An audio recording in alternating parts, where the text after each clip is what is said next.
Today we started working on the console, really getting at it. And the boat was in excellent shape, but this console had some issues. It had a lot of spider cracks up in this area, all down through this area. Of course, over the years, a lot of different pieces of electronics were installed on it.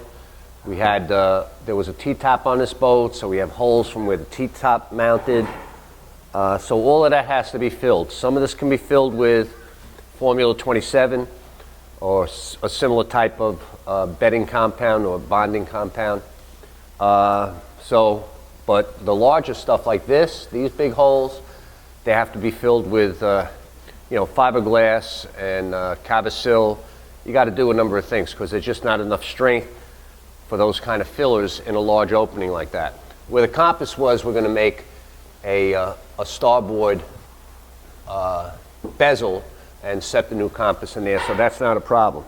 The spider cracks, though, once you have spider cracking, if you paint over it, those cracks are going to split the new paint eventually. So you have to take a Dremel or die grinder, and you have to cut down and remove all of the material around that crack. You have to make a deep groove so that when you do put the epoxy in there, it's got something to hold on to, and that should prevent it from cracking again in the future. So I use a Dremel tool. They were very small, thin hairline cracks, and I ground them all out, and now we're going to fill that.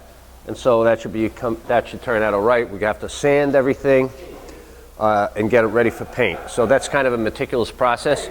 What feels good to you, you rub your hand over it, it seems like it's smooth, but when you put on All Grip, it's a very fine paint and it lays out, and the slightest imperfection will show. So then in the end, we go over it with a fairing compound, which will fill in any kind of little grooves or imperfections. And hopefully we get it all shaped up, and this will go out for paint. And hopefully next week we can get this back.